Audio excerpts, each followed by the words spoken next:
March is over. April is upon us.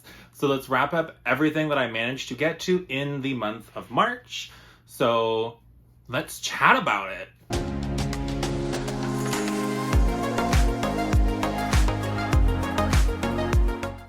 Hi guys, welcome back, bienvenue and all that jazz. It's time to talk about some books.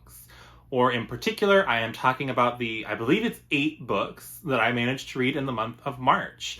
So let's just dive straight into some stats. So in this month, I read 8 books. I read one 1.25 star book, trash. I read 2 3.5 star books, 1 3.75 star book, 3 4-star books, and 1 4.5 star book. So the 4.5 star book, I'll talk about at the very end. It'll be my favorite book of the month, which it was. And then other than that, I'll kind of just talk through the books sequentially as I read them. So the very first thing that I got to in the month of March was Assassin's Apprentice, book 1 in the Farseer trilogy by Miss Robin Hobb. This book took me a while to read. It's like very short, like less than 400 pages, but her writing is beautiful. She has very lovely prose, and that kind of slowed me down reading it. And this book is not happy. Like so much sadness, so many horrible things happen to dogs, and like fits, and like trauma. Just trauma. This book, it was good. I gave it 4 stars out of 5. So I really did enjoy it. But it's kind of weird saying I enjoyed it because it was also like constantly getting kicked in the emotional, vajayjay, hoo-ha, whatever you want to call it. Like, it was rough. But good. But sad. Like, if you know, you know. It's basically the story of Fitz Chivalry Farseer, who is the bastard of the prince in waiting who's going to become king. He gets sent to live with his dad at the palace, capital, whatever. His dad abdicates the throne and leaves Fitz there kind of in the lurch. And so Fitz gets raised to be the royal assassin. And so this is very political heavy. It's not super plot focused, very character focused, very depressing focused. So yeah, that was the first book I managed to finish in the month of April. After that, because I needed a pick-me-up, because good lord, I read the audiobook of Fortuna Sworn by KJ Sutton. That is book 1 in the Fortuna Sworn, I don't know how many books it's going to be, maybe 6 books, I think. It's fairy, fantasy, romance, very a la, like, Mary Gentry, if you know who that is. It was just fun. I really enjoyed my time with it. I gave it 4 out of 5 stars. And Fortuna, at the start of our series, her brother is missing. And so she is using her powers to try to figure out what happened to him. It leads her to the court of the Fae, and shenanigans ensue. There's like a magical competition element. There is schmexy times, kind of, in a tub. There is kind of like enemies to lovers, almost. There is imaginary boyfriend. There is all of it. There is the fake political maneuverings. So if you like that kind of thing, I think that you would definitely really like Fortuna Sworn. Or if you want to dip a toe, or pinky, or whatever, into kind of fantasy romance, fae romance, then this is a pretty friendly place to start. It's not too complicated. But it's also not simple, you know what I mean? It's not boring, it's just fun. Then, the next thing I read was Gurzil by I Anonymous. This is a nice short little self-pub that I was sent by the author. It is very historical fantasy, is that a genre? It is now. So it was very like historical fiction with some fantastical elements. It was set towards, I want to say it's like the end of the Roman Empire. And so we see different areas of the former empire. We see some in, I don't know, is it England? I don't know. Like, my memory is trash. We see some in North Africa. And then there's this like underlying threat where maybe some of the things that are happening are due to this evil dragon Gurzil and his cult. It does focus a lot on like the cult infiltrating society. And so there are kind of like those religious themes. And then This book in particular, it was short and fast, but it got weighed down a little bit by really trying to set the stage of the historical background. And so if you really love history, especially like Roman era history, I think this is the perfect fantasy book for you. I will definitely still check out book 2. It was interesting enough that I'm kind of curious, and there are some threads with the princess and the dragon that I'm interested in seeing more about. And the author said that it comes a lot more prevalent in book 2. So I'll give it a shot. Why not? Right? So this book I gave 3.5 out of 5 stars. I have a whole dedicated video review if you want some more thoughts, and I will link that on the screen for you. Then I read The City of Dusk by Tara Sim. This book was, again, 4 out of 5 stars. This was a brand new book that was just released, and it was so much fun. So I personally have been playing the Tales of franchise of games for forever, with like Tales of Symphonia on GameCube back in the day. Yes! And the way that the elemental magic in particular was handled in the City of Dusk really reminded me of those video games. We also had this fun, vibrant cast of characters with banter between each other and all of it. And so it really hit me in the nostalgia Tales of feels. And so it was a really fun time for me personally. The one thing I will say is it was marketed as adult, but I would say that it leans much more new adult, especially with the protagonists that we follow. They feel a little younger. They feel a little dumber, a little bit more like impulsive, reactionary, that kind of thing that makes me think more young than actual adult.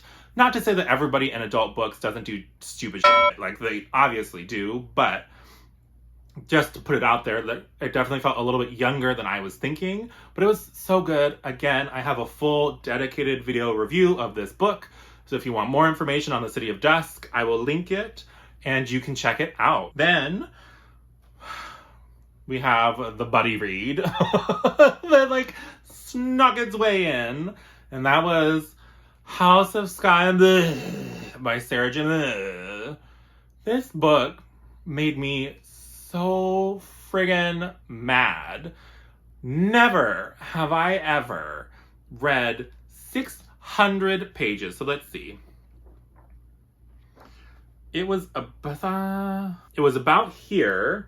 So this is how much of the book we went through, with the main character just misleading the shit out of us and putting people in life and death situations for no reason.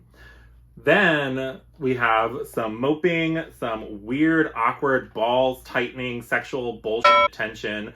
And then in the last, 60 pages, there was actually cool plot material. This book makes me so angry. This was my 1.25 stars. If you are curious more about my thoughts, feelings, anger about this book, I have a full spoiler-filled 30-minute rant review where I go into the details about everything that made me want to throw this book at a wall or set it on fire or set myself on fire. Like, oh my God, this book. I'm not talking about it anymore. It's going over there. So that was the next thing I read. Then I read an arc of A Magic Steeped in Poison by Miss Judy I. Lin, which I want to say is a debut novel. It's a duology. The second book comes out, I want to say, in August. And it was a really fun time. 3.75 out of 5 stars. It was very young adult. But that being said, I wasn't mad about it being young adult. I really enjoyed the book for what it was. It was fun. It had this kind of unique tea-based magic system where, the person doing the tea, they were known as Shenong Shi, and they could use the tea to, tap into different mystical abilities or to go into this place where they could actually talk to, their deities, which all of that was super cool. This book had a magical competition element because our main character's sister is sick because tea blocks throughout the kingdom have been being poisoned, and her sister is ill and dying. And so there is this competition where if you are one of these magic tea maker people, you can go, and if you win, you get a prize of asking for anything you want from the princess of the kingdom. And so she goes off to try to win this competition to ask the princess for access to whatever to save her sister. So it was really good, really fun. The magical competition lasted for maybe the first like 3/4 of the book, and then we kick into some more political intrigue and drama leading us into what is going to be happening in book 2. So I had a really good time with book 1. I also have the arc of book 2, and we'll definitely be reading it, and I'll give you my full thoughts on the duology as a whole when I manage to get to that. Then, I need to go get it. Then the penultimate thing that I read was The Providence of Fire by Mr. Brian Staveley. This is book 2 in the Chronicles of the Unhewn Throne. If you saw any of my reviews and things from last month, there was cool world building in book 1, which was the Emperor's Blades. There was a lot of elements that I thought were exciting, but my god, were the characters stupid, and boy, are they still. Like, some of the things that they do, I'm just like, so that's the information you have, and that is the conclusion that you draw, and that is what you're gonna do. Okay. But I mean, it was much better, or if you've been watching RuPaul's Drag Race, much better. It was much better. It was much better than book 1. This was a 3.5 star book for me, while book 1 was, I think, 2.75. There are some really cool elements to this world, and especially towards the end of this one, book 2, we start to see that the gods are going to be directly involved in events in book 3. So those are the things that I love. I eat that up. If there are gods directly involved doing awesome magic things, I am here for it every friggin' time. So that was like a hook for me, and I am here for it. So I will definitely check out book 3. But again, the characters and some of the like haha twists of like the villainy stuff, I'm just like, okay, like it doesn't really feel foreshadowed or set up super well. Sometimes it feels kind of out of left field, and I'm like, okay. And especially homegirl Adari, like, like, you've been living in a capital and raised by your father who was the emperor, and he has been like grooming you to be this high minister of finance. Homegirl, take 2 seconds, think about it, and then act. Think, and then act. But oh my god, like, so annoying sometimes, but it's still fun. It's fine. The Chronicles of the Unhewn Throne follow this world where the emperor was slain, and he has 3 children. One of them is being trained by monks. One of them is being trained to be part of this elite assassin force known as the Ketrel. And one of them is being kept at home, kind of in the main court, being raised to be this minister of finance. And so when the father is assassinated, we go in and we kind of see the training of the kids as they're growing. And then we see as they get the news of their father passing, and then their journey to try to get back home to start trying to understand what happened. And so there are some cool elements. The Ketrel are cool. They fly on gigantic eagle things. The monks are kind of cool. They have very like Zen on a whole nother level in this series. It is fun. Is it going to be a favorite of all time? I highly doubt it. Like, I would be shocked, but it is fun. So if you want something that's just a trilogy, although book 3 is fat, she is thick, so it's practically a quartet. But if you want just a trilogy that's pretty fast-paced, fun, not super complex, then this is a good one to check out. Especially if you aren't as familiar with fantasy, then maybe some of the shocks and surprises would be more so for you and not quite as predictable. But anyway, you cut it, much better than book 1, so I'm not really complaining. And so that brings us to my favorite book of the month. And that was Heir of Amber and Fire by Miss Rachanee Lumayno. Book 1 in, I don't know how many books it's going to be, but it is, I'd say maybe older, middle grade, or younger, young adult fantasy. We have our princess whose kingdom is in trouble, so she gets sent on a quest to get some information and save her kingdom. There is magic galore. There are shapeshifters, shape-shifting dragons, evil sorcerers, what more could you want? If you want just that fun adventure fantasy with dragons that brings you like the whimsy and the magic and kind of just fun times with a female protagonist who can save her friggin' self, then I couldn't recommend this more highly. 4.5 out of 5 stars. Just a really good time. And so, friends, those are all of the books that I managed to read in the month of March. What did you read? Did you read any of these?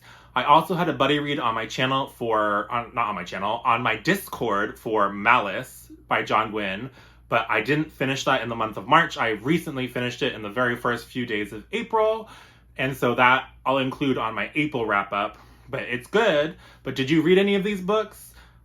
Just let me know. What was your favorite book that you got to in the month of March? I'd love to hear it. Or if you have more books to recommend me that have the gods directly manipulating events, all ears. Here, hi! But that's all I have for you guys today. I hope you liked this video. If you did, give it a like, or consider subscribing to my channel if you want to see more bookish stuff like this from me. Other than that, I hope you have a great rest of your day, and I'll talk to you again soon. Bye!